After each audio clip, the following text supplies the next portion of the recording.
Hello everyone, today we're making lentil soup. We're gonna start by putting an oil on a pot. It's a Middle Eastern way for the lint that we're making. Adding an onion. I have 4 onions in here.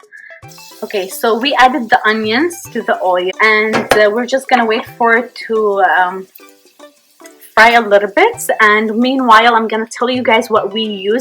So we use pepper, salt. This is citric acid.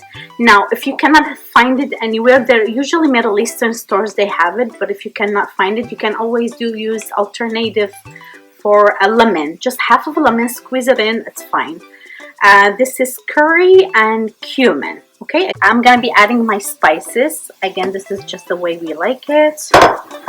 I'm gonna fry it a little bit for like half of a minute, and then I'll add my lentils. Okay, and I'm gonna add the 4 cups of water here.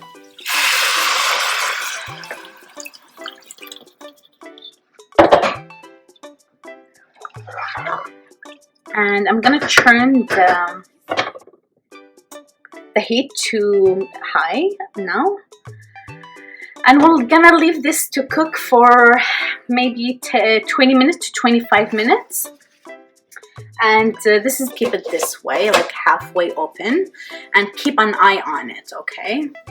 Okay guys, so this is our final step of our soup, and now at the end you see the foam in here. So what I do, I just scoop it out a little bit, and that's it, just a little bit.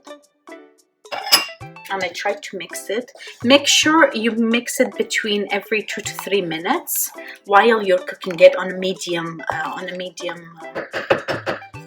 heat.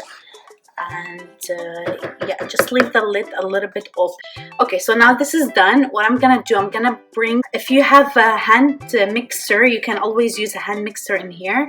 If you do not have, you can always use a blender or food processor, just to give it that smooth look at the end. Okay, so this is the final look after the blending it. If you guys have no blender at home, you can serve it as it is. Enjoy. This is a delicious lentil soup.